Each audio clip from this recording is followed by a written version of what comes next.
হয়। কারণ ত্যাগের মানসিকতা নিয়ে মুক্তিযোদ্ধারা যুদ্ধে অংশগ্রহণ করেছিলেন বলেই আজকের এই বাংলাদেশ। কাজেই ত্যাগ ছাড়া একটা জাতি হয় না, তার পরিচয় গড়ে ওঠে না এবং তার ভবিষ্যৎ তৈরি হয় না। যারা ওই সময় রক্ত দিয়েছেন, জীবন দিয়েছেন, যারা জীবন দেননি কিন্তু জীবন দেওয়ার জন্য প্রস্তুত হয়ে যুদ্ধ করেছেন, তাদের লড়াই ছিল একরকম। আজকে লড়াইটা হচ্ছে নির্মাণের এবং ভবিষ্যতের দিকে এগিয়ে যাওয়ার। সেখানে জ্ঞান অর্জন করা এবং দেশের জন্য দায়িত্ব নিয়ে কাজ করা, এটাই হচ্ছে এই প্রজন্মের মুক্তিযোদ্ধাদের মতো প্রধান দায়িত্ব হবে। কাজে আমরা চাইবো যে তারা ভবিষ্যৎটাকে এমনভাবে নির্মাণ করবেন এবং তাদের কাজটাকে নিজের জন্য শুধু নয়, শুধু নিজের পরিবারের জন্য, দেশের জন্য তারা নিবেদিত করবেন এমনভাবে যেটা তার যুদ্ধটাও যেন, তার জীবনটাও যেন একজন মুক্তিযোদ্ধার মতোই প্রতীকে পরিণত হয়।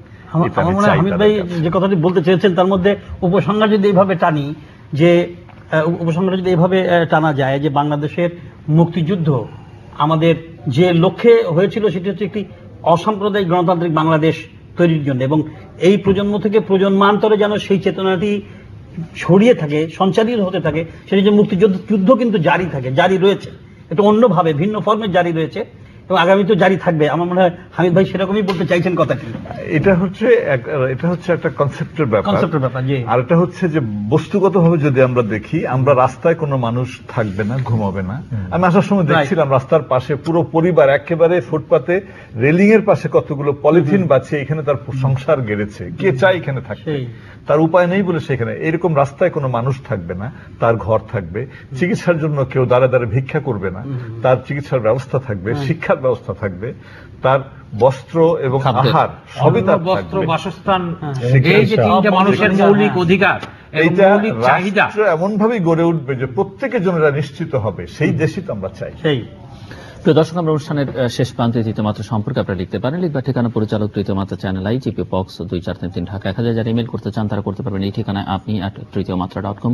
6161 নাম্বার আমাদের SMS করতে পারেন যে কোনো সেলফোন থেকে, ইন্টারনেটে tritiyomatরা.com এবং facebook.com/তৃতীয়মাত্রা আপনার মতামত রাখতে পারেন। আর আপনার মতামতে আমাদের অনুষ্ঠান তৃতীয় মাত্রা আপনি দেখতে পাবেন প্রতি বৃহস্পতিবার এবং শুক্রবার বাংলাদেশ সময় রাত 2টা এবং শুক্রবার দুপুর 1টা 5 মিনিটে দেখবার আমন্ত্রণ রইল। সম্মানিত আলোচক মোহাম্মদ মনিরুল হক, প্রফেসর ডক্টর জুনায়েদ শফিক, হামিদ এবং শাহিন রাজানুর, অসংখ্য ধন্যবাদ আপনাদের দুজনকে। দর্শক মন্ডলী, আমার সম্মানিত আলোচকরা উপসংহার ইতিমধ্যেই টেনে দিয়েছেন। কেমন বাংলাদেশ যারা চান, যারা আলোচনা করছিলেন তাদের মধ্যে মুক্তিযোদ্ধা আছেন, মুক্তিযোদ্ধার সন্তান আছেন, শহীদের সন্তান আছেন এবং মুক্তিযোদ্ধাদের পাশে দাঁড়িয়েছেন এমন মানুষও আছেন। কেমন রাষ্ট্র চাই আমরা সে কথা বলেছেন, মুক্তিযোদ্ধারা কেমন রাষ্ট্রের স্বপ্ন দেখতেন সে কথা বলেছেন, এবং মুক্তিযোদ্ধারা যে ব্যক্তিগতভাবে কোনো প্রত্যাশার জন্য, প্রাপ্তির জন্য কিছু করেছেন সেটি কিন্তু নয়। এটি স্বাধীন দেশ চেয়েছেন, একটি গণতান্ত্রিক অসাম্প্রদায়িক বাংলাদেশ চেয়েছেন, যে বাংলাদেশে বৈষম্য থাকবে না। যেমনটা উদাহরণ হিসেবে মহামি 40 বছর পরে টানলেন, সেরকম কোনো মানুষ রাস্তার পারে শুয়ে থাকবে না, সেরকম বাংলাদেশ একটি তারা চেয়েছিলেন। কিন্তু যাদের বিনিময়ে আমরা এই বাংলাদেশ পেলাম, যারা অনেক ভালো অবস্থানে আছে, তাদেরও কিন্তু সেই মুক্তিযোদ্ধাদের জন্য কিছুটা হলেও করণীয় আছে। এই যে এটি আমরা তাদেরকে ধন্যবাদ জানানো, তাদেরকে স্বীকার করে নেওয়া, শ্রদ্ধা জানানো, সম্মান জানানো, সেই কাজটি কিন্তু আমাদের করা নৈতিক দায়িত্বের মধ্যে পড়ে। এবং সেটি করতে পারলে আসলে আমরা নিজেদেরকেও এই দেশ নিয়েও গর্ব বা গৌরববোধ করতে পারবো। না হলে সেই গৌরববোধ করবার জায়গাটুকু কিন্তু আমাদের থাকে না। এবং এই জায়গাটিতে মোহাম্মদ বলেছেন যে এই এখন যে সংখ্যায় যারা মুক্তিযোদ্ধা আছেন, 20 বছর পরে হয়তো একজন মুক্তিযোদ্ধা খুঁজে পাওয়াই বিরল একটা গৌরবের ব্যাপার হয়ে দাঁড়াবে বা বিরল সৌভাগ্যের ব্যাপার হয়ে দাঁড়াবে।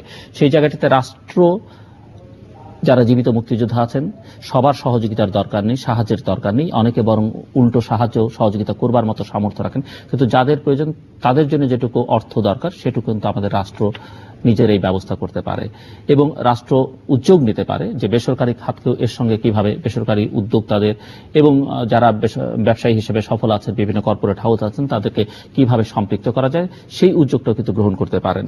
যেমনটা জাপান বাংলাদেশ ফ্রেন্ডশিপ হসপিটাল আজকে মুক্তিযোদ্ধাদের চিকিৎসার জন্য তাদের পাশে দাঁড়াচ্ছেন, সেজন্য তাদেরকে অভিনন্দন। আমরা আশা করব যে এই পথ ধরে আরো অনেকেই এগিয়ে আসবেন। দর্শক, আমাদের সঙ্গে থাকবার জন্য অসংখ্য ধন্যবাদ আপনাদের, সবার জন্য শুভকামনা।